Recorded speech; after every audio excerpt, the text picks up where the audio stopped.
Assalamualaikum warahmatullahi wabarakatuh. Di sini saya sebagai pembuat multimedia sistem AC ingin menjelaskan tujuan dari dibuatnya multimedia sistem AC pada kendaraan. Multimedia sistem AC pada kendaraan ini memiliki beberapa tujuan bagi peserta didik. Yang pertama, melalui multimedia sistem AC pada kendaraan ini diharapkan peserta didik dapat menjelaskan komponen pada sistem AC kendaraan. Yang kedua, melalui multimedia sistem AC pada kendaraan ini diharapkan peserta didik mampu menjelaskan fungsi dari setiap komponen sistem AC kendaraan. Yang ketiga, melalui multimedia sistem AC kendaraan ini peserta didik dapat menjelaskan cara kerja atau siklus sistem AC kendaraan.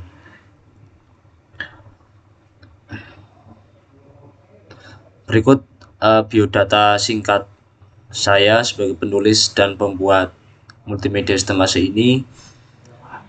Sebelumnya nama saya Dimas Iqbal Ramadan, asal dari Banjarnegara dengan NIM 520242274, mahasiswa program studi Pendidikan Teknik Otomotif Fakultas Teknik Universitas Negeri Semarang.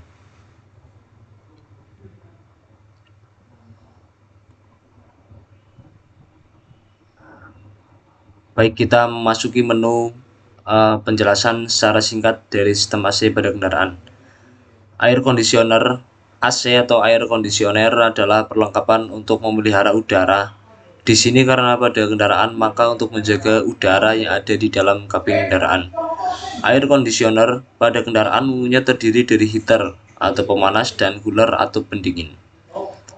Berhubung Indonesia ini merupakan negara tropis yang tidak memiliki musim dingin, maka hanya ada cooler atau sistem pendinginan. Nah, maka yang akan dibahas pada multimedia ini yaitu sistem pendinginan pada kendaraan.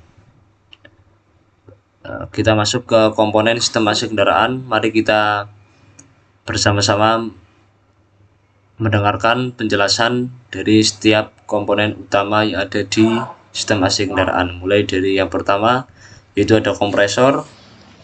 Kompresor adalah pompa untuk menaikkan tekanan refrigeran atau biasa disebut dengan freon. Selanjutnya ada kondensor. Kondensor digunakan untuk mendinginkan dan menyerap panas dari gas refrigeran yang telah ditekan oleh kompresor. Yang ketiga ada receiver atau dryer. Dryer berfungsi untuk tempat menyerap kotoran dari refrigeran. Yang keempat ada expansion valve atau katup ekspansi. Expansion valve memiliki fungsi menginjeksikan cairan refrigeran menjadi bentuk kabut yang tekanan dan temperaturnya rendah. Yang kelima ada evaporator dan blower. Kita mendengarkan penjelasan tentang blower terlebih dahulu. Blower berfungsi menyalurkan udara yang dingin dan segar ke dalam kabin. Kemudian ada evaporator. Evaporator berfungsi sebagai penyerap panas melalui sirip-sirip sehingga udara menjadi dingin. Kita masuk ke komponen penjelasan secara detail komponen dan fungsi komponen utama pada sistem AC kendaraan. Yang pertama yang sudah disebutkan tadi ada kompresor. Kompresor itu pompa untuk menaikkan tekanan dari refrigeran. Kompresor juga berfungsi sebagai awal refrigeran bersirkulasi ke seluruh sistem AC. Nah, kompresor ini digerakkan oleh dengan putaran mesin flywheel melalui magnetic clutch. Yang kedua ada kondensor. Kondensor di sini digunakan untuk mendinginkan dan menyerap panas dari gas refrigeran yang telah ditekan oleh kompresor hingga bertemperatur tinggi. Jumlah panas yang dilepaskan refrigeran atau biasa disebut dengan freon di dalam kondensor sama dengan panas yang diserap evaporator ditambah panas kerja yang diperlukan kompresor. Di sini seperti yang ada pada mekanisme coolant air radiator, cairan akan dilalui melalui sirip-sirip ini yang kemudian menjadi dingin. Yang ketiga ada receiver atau dryer, berfungsi untuk menampung sementara refrigeran yang telah menjadi cair oleh kondensor dan juga membersihkan kotoran yang merugikan bagi seluruh siklus freon tersebut ke seluruh sistem AC. Pada receiver ini juga terdapat side glass. Di atasnya ini biasanya terdapat side glass untuk melihat siklus refrigeran. Jadi saat kita ingin melakukan perawatan pada sistem AC, kita ingin melihat berapa banyak cairan freon yang ada pada sistem AC. Nah, kita cukup melihat dari side glass. Yang keempat ada expansion valve. Setelah melewati receiver, sudah difilter, sudah disaring, refrigeran cair diinjeksikan keluar. Refrigeran segera menjadi kabut yang tekanan dan temperaturnya rendah. Nah, di sini udara sudah mulai dingin ya, karena udah dikabutkan oleh expansion valve. Cairannya tersebut menjadi gas lagi. Di sini ada evaporator, cairan yang dikabutkan oleh expansion valve mulai mendidih kembali sambil menyerap panas dari udara yang melewati sirip-sirip pendingin evaporator dan mendinginkan udara. Itu merupakan fungsi dari evaporator. Evaporator juga bertugas mengembalikan refrigeran menuju kompresor. Jadi sirkulasi dari sistem AC itu muter dari kompresor melalui kondensor, receiver, expansion valve sampai ke evaporator, kemudian blower menyemprotkan ke dalam kabin. Nah, sisa-sisa cairan atau gas yang ada pada tenaga kerja sistem AC ini akan dikembalikan lagi ke kompresor. Yang terakhir ada blower, menyalurkan hawa udara yang sudah menjadi dingin dan segar ke dalam kabin. Kemudian ada komponen pendukung sistem AC. Yang pertama ada magnetic clutch. Magnetic clutch di sini digunakan untuk menghubungkan dan melepaskan kompresor dari putaran mesin. Nah, jadi tadi kan sudah disebutkan kalau kompresor itu bekerja berdasarkan putaran mesin. Nah, di sini yang bertugas mengaktifkan dan menonaktifkan kerja kompresor yaitu magnetic clutch. Jika magnetic clutch ini on, maka putaran dari mesin akan diteruskan ke kompresor. Jika off, maka putaran mesin tidak diteruskan ke kompresor dan kompresor tidak bekerja. Yang kedua ada selang bertekanan tinggi. Selang bertekanan tinggi ini berisi freon atau refrigeran berbentuk gas. Selang bertekanan tinggi menghubungkan kompresor dengan kondensor. Selang bertekanan tinggi ini memiliki tekanan 14,5 sampai 15 kg per cm kubik. Yang ketiga ada selang bertekanan rendah. Selang bertekanan rendah berisi freon atau refrigeran berbentuk cair. Selang bertekanan rendah ini menghubungkan evaporator ke kompresor.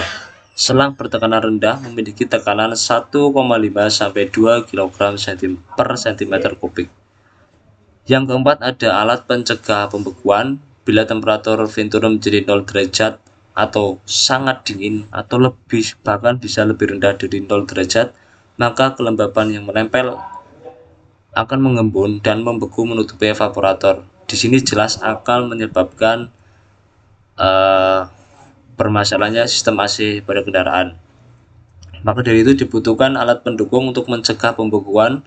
Apabila temperatur turun, maka magnetic clutch akan berhenti dan kompresor berhenti berputar. Tekanan di dalam evaporator dijaga tetap yaitu 1,9 kg per cm kubik. Yang kelima ada peralatan idle up. Peralatan idle up digunakan untuk menaikkan putaran idling, karena jika kita mengaktifkan sistem AC maka kerja mesin akan semakin berat, maka harus dilakukan kenaikan putaran stasioner atau idling, karena pada saat sistem AC bekerja memerlukan tenaga mesin besar. Di sini kalau tidak ada peralatan idle up, maka mesin akan tidak stasioner atau bahkan bisa mati-matian kalau dilepas gas. Jadi waktu kompresor bekerja, maka throttle akan berposisi lebih membuka. Nah, itu tugas dari peralatan idle up, yaitu membuka sedikit throttle agar gas menjadi tinggi. Entahnya ada pressure switch dipasang di antara receiver dan expansion valve, mendeteksi siklus refrigeran pada sisi tekanan tinggi. Apabila tekanannya terlalu tinggi atau terlalu rendah, maka pressure switch akan mematikan dan mengaktifkan magnetic clutch. Kembali kita lihat ke cara kerja siklus sistem AC.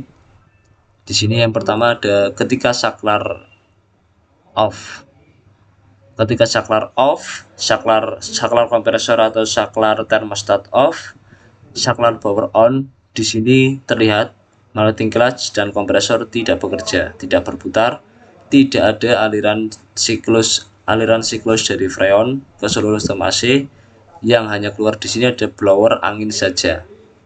Tidak ada udara sejuk dan dingin yang masuk ke dalam kabin. Jika selektor ditambah pun angin yang keluar akan semakin kencang, tapi itu hanya angin saja, tidak akan terasa sejuk. Yang kedua ada ketika saklar on.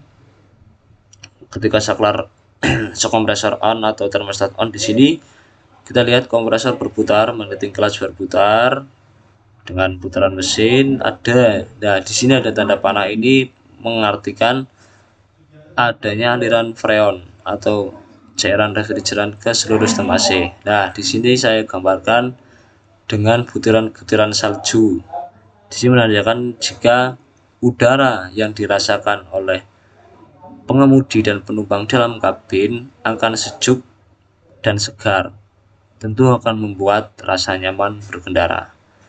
Terakhir kita memasuki ke evaluasi. Di sini ada teknis evaluasi. Evaluasi berupa pilihan ganda. Evaluasi terdiri dari 5 soal. Mengerjakan harus sesuai nomor dimulai dari soal yang pertama. Apabila salah, maka harus mengulangi dari soal yang pertama. Klik pada huruf untuk memilih jawaban. Kita ke soal pertama. Bahwa ini yang termasuk ke dalam komponen utama dari sistem air conditioner kendaraan adalah, saya akan coba untuk jawaban salah ya, apa yang keluar di magnetic clutch. Maaf, jawaban yang Anda pilih belum tepat. Silakan klik tombol di bawah untuk mengulangi lagi. Kita ada perintah untuk mengklik ini, kita klik, kita kembali ke nomor 1. Jika kita ingin melompat ke nomor 3, maka bisa. Maaf, evaluasi harus dikerjakan mulai dari nomor 1. Silakan klik nomor 1 di atas, kita klik mulai dari nomor 1. Silakan dikerjakan soal ini sampai mendapatkan nilai yang sempurna.